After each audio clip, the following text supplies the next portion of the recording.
Bonjour à tous et bienvenue sur la toute première vidéo de cette chaîne. Aujourd'hui, on se retrouve pour coudre ensemble ce gilet avec la méthode de la coupe d'or. La coupe d'or, c'est une méthode de tracé qui permet d'avoir un patron à peu près sur mesure à partir de nos tours de poitrine et tours de hanche. C'est parti! On va commencer par tracer le patron. Tracer le patron, c'est-à-dire agrandir le petit patron que vous voyez collé au centre de la grande feuille blanche que j'ai utilisée. Pour ce faire, on va utiliser la réglette spéciale qui est fournie avec le coffret La Coupe d'Or. Cette réglette en fait nous permet de positionner l'épingle au point qui correspond à notre tour de poitrine et au point qui correspond à notre tour de hanche pour ensuite nous en servir comme d'un compas qui va nous permettre de replacer les points extérieurs et d'avoir un patron sur mesure, du moins un patron à taille réelle.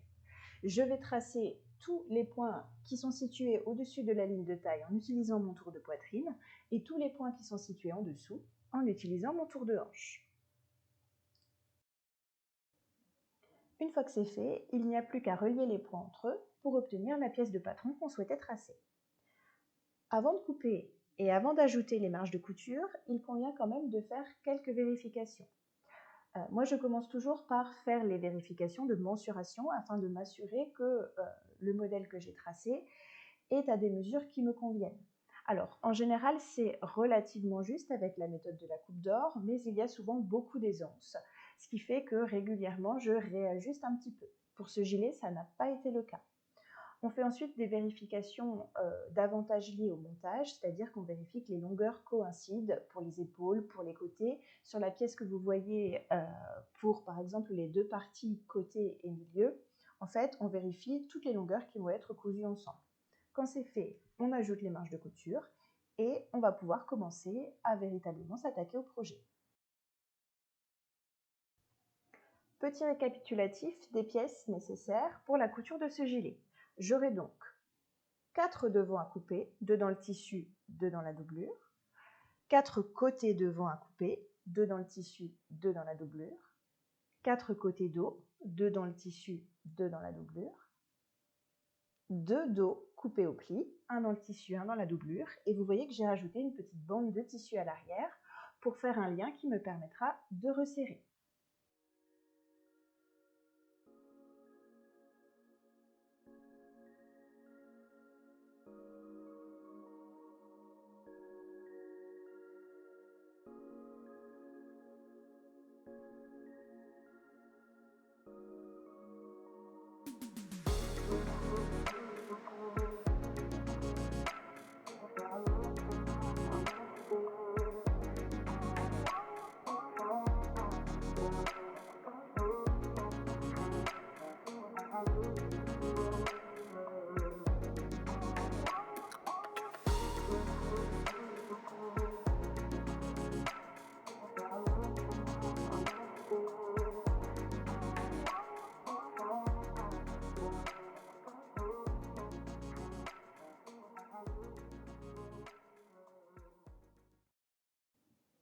Alors, j'ai assemblé ensemble ma partie extérieure, ma partie doublure. Pour faire cela, j'ai assemblé mes milieux devant avec mes côtés devant des deux côtés, ainsi que mon milieu dos avec mes côtés dos. On fait bien attention, sur le devant il y a une courbe et pour éviter les plis disgracieux, j'ai cranté l'intérieur pour pouvoir repasser correctement. Une fois que ça a été fait sur les deux pièces, j'ai assemblé mon dos et mon dos et mes devants au niveau des épaules. J'ai laissé ouvert les côtés de manière à pouvoir ensuite monter la doublure de manière relativement propre. Juste une petite précision avant de passer à la suite. Pour la partie en tissu extérieur, j'ai entoilé mes deux milieux devant pour que le gilet se tienne un peu mieux et j'ai également entoilé la partie encolure au niveau du dos.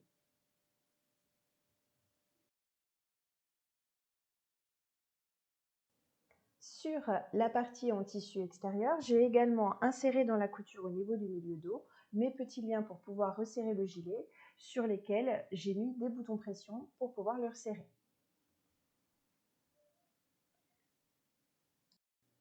Ensuite, on peut commencer l'assemblage du gilet en tissu principal et de sa doublure. Bon, moi j'ai utilisé le même pour les deux parce que c'était plus simple de faire comme ça, mais la technique est la même, peu importe. Je les place endroit contre endroit, l'un contre l'autre, et je vais venir faire une couture, pour l'instant uniquement sur le tour de l'encolure.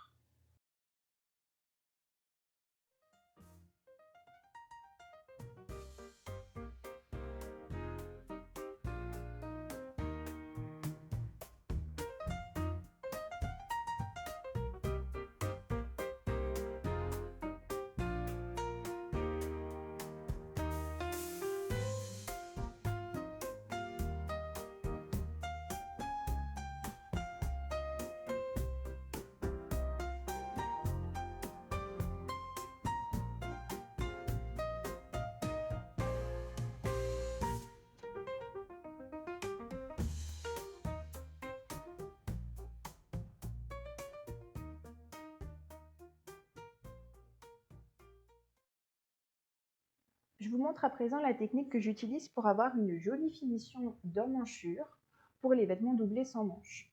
L'idée, c'est d'utiliser la technique du burrito qu'on croise assez souvent, notamment dans les empiècements de chemise, pour avoir une jolie finition à l'extérieur. Je mets mon gilet à plat, j'ouvre bien mon épaule, donc j'ai un côté tissu extérieur, un côté doublure. Et l'idée, ce sera ensuite que cette épaule soit refermée de cette manière pour avoir une couture en fourreau. Je mets tout le reste du gilet au milieu, sans trop faire attention, et j'aligne bien l'ensemble mes deux coutures d'épaule. Une fois que ça c'est fait, je vais venir épingler tout le long de l'emmanchure, des deux côtés de la couture d'épaule, c'est-à-dire côté emmanchure devant et côté emmanchure dos. On essaye de bien aligner les coutures qui correspondent entre la doublure et le tissu extérieur pour avoir quelque chose d'assez propre.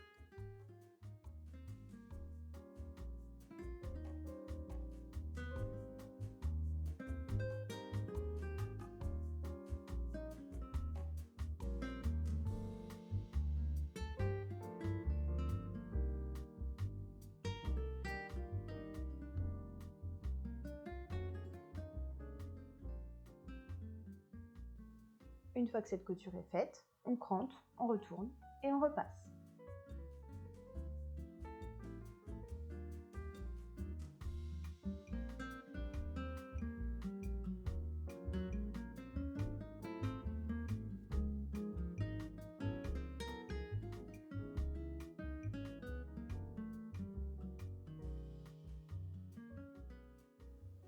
Quand les deux emmanchures sont faites, on va pouvoir venir fermer les côtés qui sont restés ouverts depuis le début.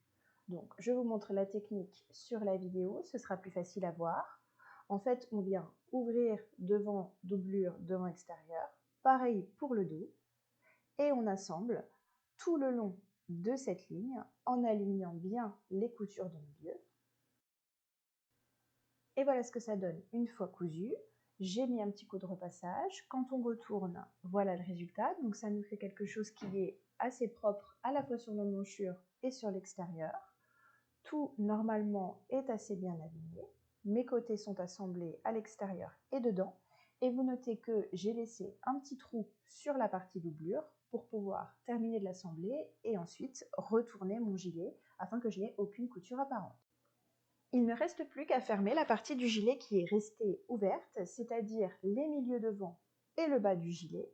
Donc je me mets bien endroit contre endroit, j'aligne mes milieux, mes coutures côté, j'épingle tout ça sans me soucier de la partie encolure et emmanchure qui va faire un petit peu un sac au milieu, et je fais cette couture qui sera la dernière du montage de ce gilet.